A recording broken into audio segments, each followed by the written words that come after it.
Hey traders, Raghee here, and in this recap video we're going to talk about the day that was Tuesday after the market reopened from the long weekend. Long weekend, end of the month, as well as a run up into the end of the month, going into what I believe is a very interesting level on the NQ, on the ES. These were positions that we took as shorts at what I viewed as an overbought NQ, an overbought ES.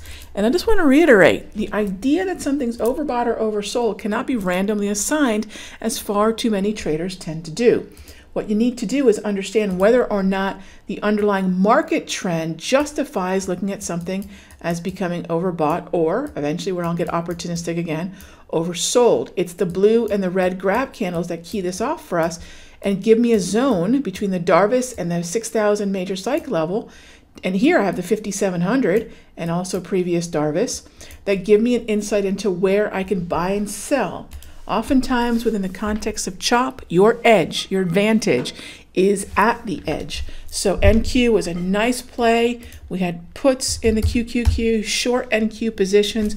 Oftentimes, if I don't want to pay for the kind of time that playing the futures is going to mandate, so if I were to look at the NQ, I'm having to watch and trade the September contract. If that's a reasonable amount of time to pay for and I don't have terrible theta decay, then that's fine to play the puts. If not, the alternative is to go with the QQQ and play the weekly options.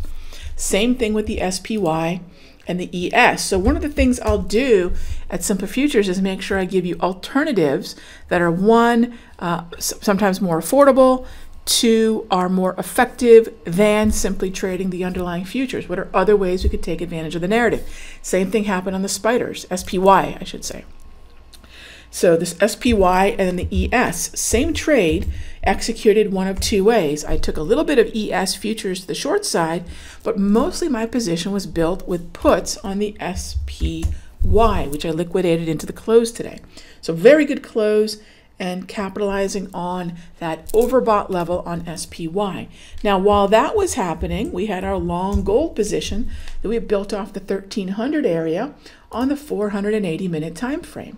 Now, along with gold, we had the accompanying GDX the calls on GDX. So long on GCZ, the December gold, and then GDX. Remember that if we have a risk aversion event, then gold is typically going to accompany that move by rallying. So you're really playing a theme here.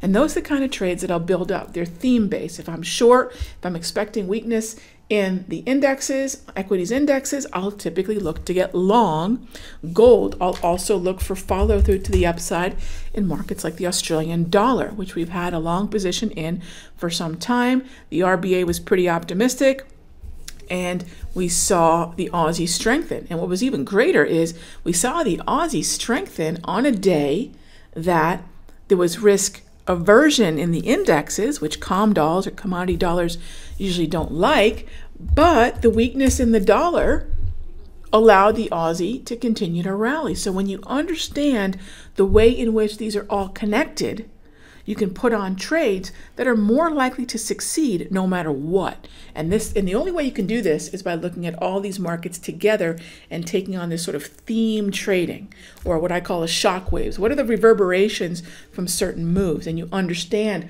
what the historical and causation tendencies are. And that's just a quick overview of the trades we had into the weekend. I'm going to be rebuilding the trades, rebuilding our watch list. So I'll see you in the premium video. If you haven't already, take a look at what we have to offer over at Simpler Futures. Join me in the chat room. For 80 minutes every morning, I walk you through all these kinds of trades live so you can see the levels I'm watching, where I'm placing my orders, etc. So that's every morning for about almost an hour and a half. And so that's where the bulk of my position building is done. And if you haven't checked it out yet, I recommend doing it because we're coming into some very interesting times here in September. All right, gang, have a great one. I'll see you in the next update.